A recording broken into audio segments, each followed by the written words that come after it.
నా జీవితం చివరి దశ చేరుకుందని చెప్పి అంటున్నా. నా జీవితం చివరి దశలో ఏదైతుందో నాకు ఈ మానసిక క్షోభ ఏంటి అని చెప్పి అంటున్నాను. వీళ్ళ కేసీఆర్ గారు పెద్ద మనసుతో ఏదైతుందో మరి నా చేయూత నాకు ఏదైతే చెయ్యి అందించి నాకు అండా నిలుచుడని చెప్పి అంటున్నాను.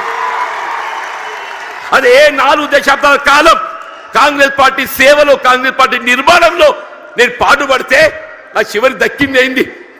మళ్ళీ కేసీఆర్ గారే చెప్పంటున్నాను పెద్ద మనసుతోని.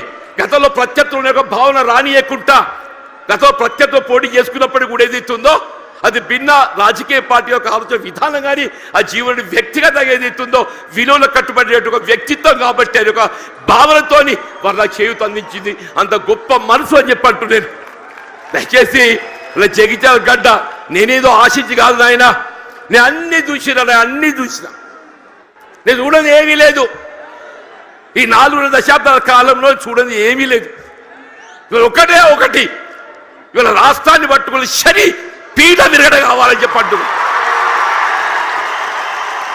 ఒకే ఒకటి ఈ రాష్ట్రాన్ని పట్టుకుని శని పీఠ విరగడ కావాలని చెప్పంటున్నా. ఆ శని పీఠ విరగడ కావడానికి కొరకు ఏదైతుందో కేవలం కేసీఆర్ గారి యొక్క నాయకత్వంతో మాత్రమే సాధ్యమవుతుంది. ఒక భావనతో ఏదైతుందో ఇవాళ కేసీఆర్ గారి యొక్క నాయకత్వంలో బీఆర్ఎస్ పార్టీ చేరదొరుకుతుందని చెప్పంటు. దయచేసి ఇంతకాలం నాకు అడ్డగా నిలిచిందా మీరు? నిజంగా మీ అందరికీ నా శేష జీవితం మీ అందరికీ నీ సేవ చేసి రుణం తీసుకోలేని చెప్పంటున్నాను. వీళ్ళ కేసీఆర్ గారి యొక్క నాయకత్వంలో వీళ్ళ ఉమ్మడి కరీంనగర్ జిల్లానే కాదు యావత్ తెలంగాణ రాష్ట్రంలో గులాబీ జెండా ఎగరవేయటమే మనందరూ ఒక లక్ష్యంగా మనం ముందు పోవాలని చెప్పంటున్నా. రాబోయే కాలం 119 స్థానాలు ఉంటాయి, ఎన్ని ఉంటాయో తెలియదు కానీ ఎన్ని స్థానాలు ఉన్నా అని ఉమ్మడి రాష్ట్రంలో కాంగ్రెస్ పరిస్థితి ఏ విధంగా మారిందో రేపు రాబోయే శాసన ఎన్నికల్లో మీకు 94 ఉప ఎన్నికల్లో కాంగ్రెస్ పార్టీ పరిస్థితి కంటే ఇంకా దీనంగా తయారైపోతుందని చెప్పకుండా మనం చూస్తామని చెప్పంటాం.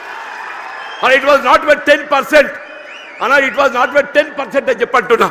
ఇవాళ పరిస్థితి కూడా ఏదైతుందో రాబోయే కాలంలో ఇవాళ ప్రజాభిప్రాయం ఎవరైనా ప్రజాభిప్రాయానికి అనుగుణంగా పనిచేయాలి.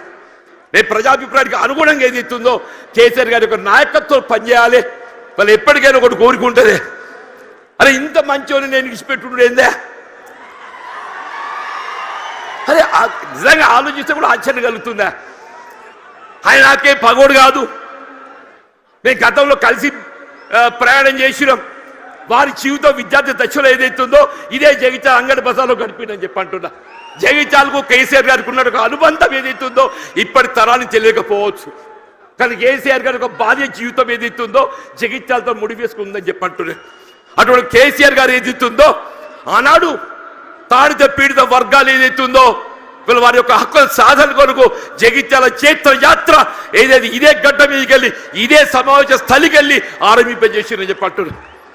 కేసీఆర్ గారు ఒకటే చెప్పిండ్రు, వారే అన్నారు అది మనం 70లో ఒకసారి ఏదైతుందో ఆనాడు జగిత్యాల చైత్ర యాత్ర చేసిన చూడండి అదే జాగ్రత్త పెట్టాలన్నయ్య మన స్ఫూర్తి మనం వినిపించాలని చెప్పిండ్రు. వారి ఆలోచనకు అనుగుణంగా ఏదైతుందో కేసీఆర్ గారి ఒక చైత్ర యాత్ర ఇదే జగిత్యాల గడ్డ నుండి ఇదే కేంద్రానికి వెళ్ళి వారు పిలుపుస్తున్నారని చెప్పి అంటున్నారు. ఇలా రాష్ట్రంలో గులాబీ జెండా ఎగరవేయడం కేసీఆర్ గారిని తిరిగి ముఖ్యమంత్రిగా ఏదైతుందో నెలగొని వారు ఏర్పాటు చేసుకొని ఈ రాష్ట్ర పూర్తిగా తోడ్పడడం మన ఏకైక లక్ష్యంగా పనిచేయాలి. మరి ఆ విధంగా పనిచేసే అవకాశం కల్పించినందుకు మరి హృదయపూర్వక ధన్యవాదాలు చెప్తామని చెప్పండి.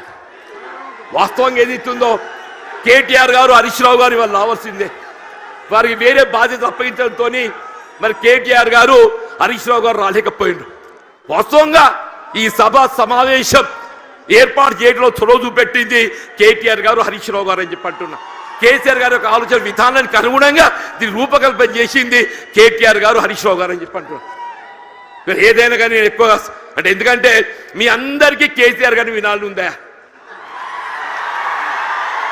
అందరూ అనుకుంటూ వీడైందా నడవ ఎంతసేపు నిలబడతారని చెప్పాను.